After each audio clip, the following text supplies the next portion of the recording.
السلام عليكم ورحمة الله تعالى وبركاته. اليوم جبت لكم وصفة غادي تعجبكم بزاف، خصوصا مع اقتراب رمضان. لينيم او صبيعات معمرين بالدجاج والجبن على مذاق الحامض مقرمشين وخفاف، وغادي نوريكم حتى طريقة التخزين في المجمد. بقاو معايا حتى الاخر باش تشوفوا الوصفة خطوة بخطوة وكاع الاسرار اللي غادي تحتاجوا لهم ان شاء الله. كيف ما كتشوفوا ما شاء الله كتبان غزاله من الداخل وكتجي كريميه. خليكم معايا. غادي نحتاجو في الوصفه ديالنا دجاجه ما بين كيلو ونص حتى ل2 كيلو الا ربع، طاسه ديال الجبن او علبه ديال الجبن، نصف كاس ديال عصير الحامض، الملح والفلفل الاسود، وربيطه ديال المعدنوس بطبيعه الحال تكون مغسوله من قبل، وكنربطوها بخويط باش ما غاديش تطلق لينا اللون ديالها او لا يطلق لنا الربيع في الدجاج ديالنا. وعندنا الماء وزيت الزيتون. غادي ناخدو طنجره او كوكوط او اللي كتفضلوا كامله او اللي بغيتو.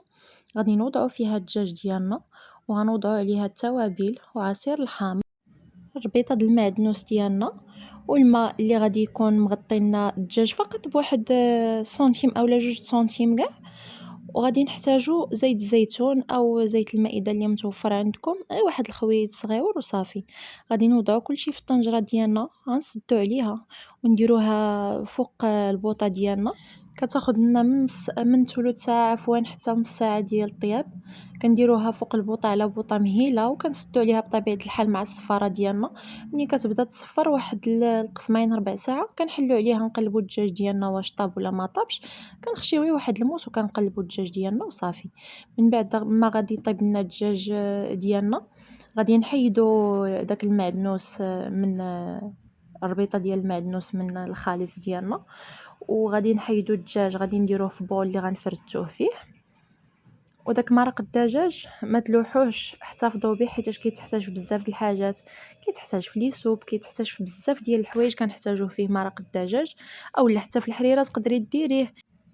من بعد ما طاب معايا الدجاج خديته درته في البول ديالي اللي غادي نكمل فيه الوصفه ديالي او غادي نكمل فيه الخليط.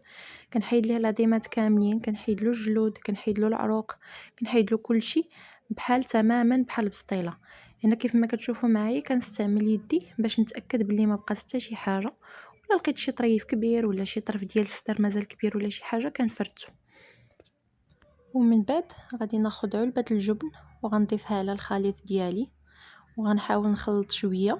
الجبن اللي بغيتي واللي كتفضلي لك حريه الاختيار، استعملي اللي بغيتي نتي. واللي مولفه كتستعملي ما كانش الجبن تقدري تستعملي الفرomage اولا تقدري تستعملي داك السطيله ديال الفرomage ناتور حتى هو زوين. كلشي مهم كاينين البدائل وكاينين الحلول، ما كانتش هذه غادي تكون هذه.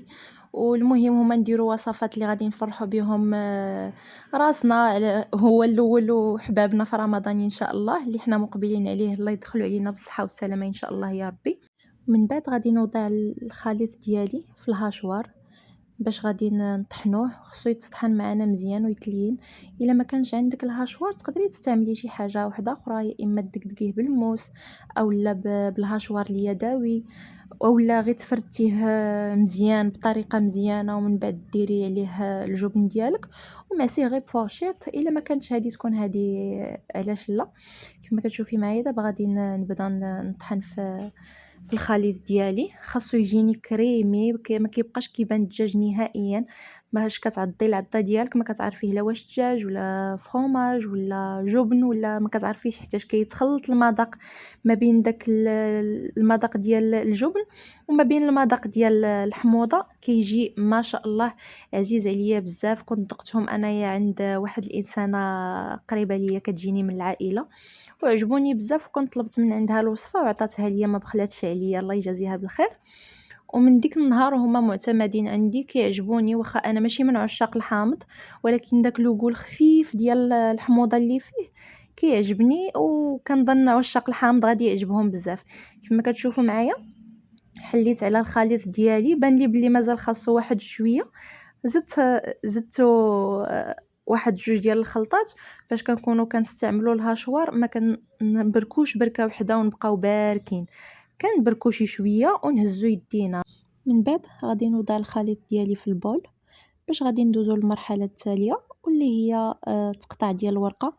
وبالنسبه للورقه انا كنستعمل الورقه ديال البخار، حتى كنوجد لافارس ديالي اي نوع كيف ما بغى يكون، سواء البريوات سواء المالحين اولا الحلوين سواء بسيطلات، اي حاجه بغيت نستعملها حتى كنوجد لافارس ديالي.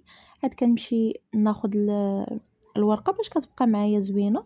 كيف ما كتشوفي معايا جا ما شاء الله كريمي، الخليط متجانس وناجح 100%، المذاق ديالو كيجي هائل.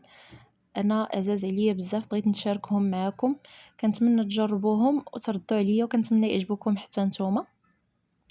من بعد كنخليهم كيرتاحوا واحد شويه كيشدوا في راسهم، ما كيبقاوش بحال هكاك جاريين بزاف. كما كتشوفوا شي شويه كيشدوا في راسهم.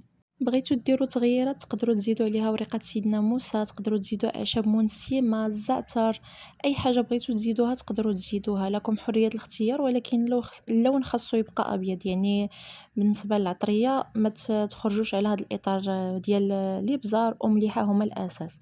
كما كتشوفي معايا هنايا الطريقه ديال تقطيع الورقه، كنطويها على جوج ومن بعد بحال كنتلتها، كنقسم منين كنطويها على جوج كنقسمها عاوتاني على جوج في العرض، وكل طريف اللي قسمته على جوج كنقسمو عاوتاني، يعني بحال قلتي النص ديال الدائره كيخرج لي 4 ديال الطريفات، والدائره كامله كتخرج لي 8 ديال الطريفات.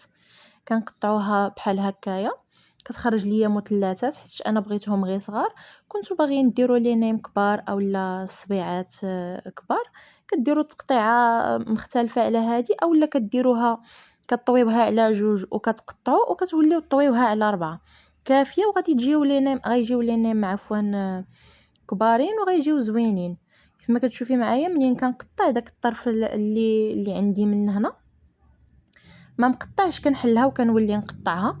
من بعد الاخرين غادي نحتفظ بهم في مع الورقه ديالي الاخرى في البلاستيكه باش ما يضربهمش البرد اولا باش ما ينشفوا لياش بالريح.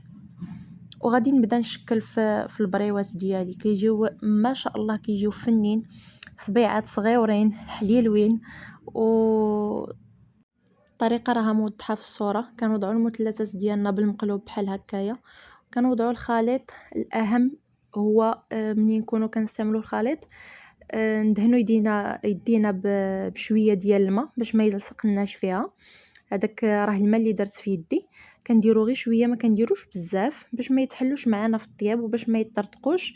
وحيتاش الاساس من هذا الشيء حنا غنديروهم في المجمد، يعني الحاجه اللي كدار في المجمد ما خاصهاش تكون عامره بزاف باش منين نجبدوهم، حيتاش الحاجه كتضاعف الحجم ديالها فاش كتكون في المجمد، باش منين نجبدوهم ونكونوا كنقليوهم ما يوقع ليهم حتى شي حاجه ويبقاو زوينين ويبقاو في القوام ديالهم اللي باغيين حنايا. كيف ما كتشوفوا معايا انا كندير هاد الطريقه هذه، كنحط حدايا بزاف باش كنسالي.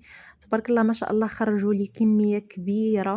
وندوزو لطريقه التخزين، يا اما كنستعملوا هاد الطريقه يا اما ورق الزبده او البلاستيك او السلوفان اللي كان متوفر عندكم تقدروا تستعملوه. وما بين الطبقه والطبقه ضروري نفصلوا بشي حاجه نقدروا نحتفظوا بها في البواطه ديالنا في المجمد، اولا كان غادي ياخذنا لي سباس نقدروا نحيدوهم من بعد ونديروهم في بلاستيكه عاديه. ما كانش نقدروا نستعملوا بلاطو ونديروهم من بعد في بلاستيكه عاديه. وصلنا لنهايه الفيديو. الا عجبتكم الوصفه ما تنساوش ديروا لايك وتشجعوني بالاشتراك في القناه، وكتبوا لي في التعليقات شنو بغيتوا من تحضيرات رمضان ان شاء الله.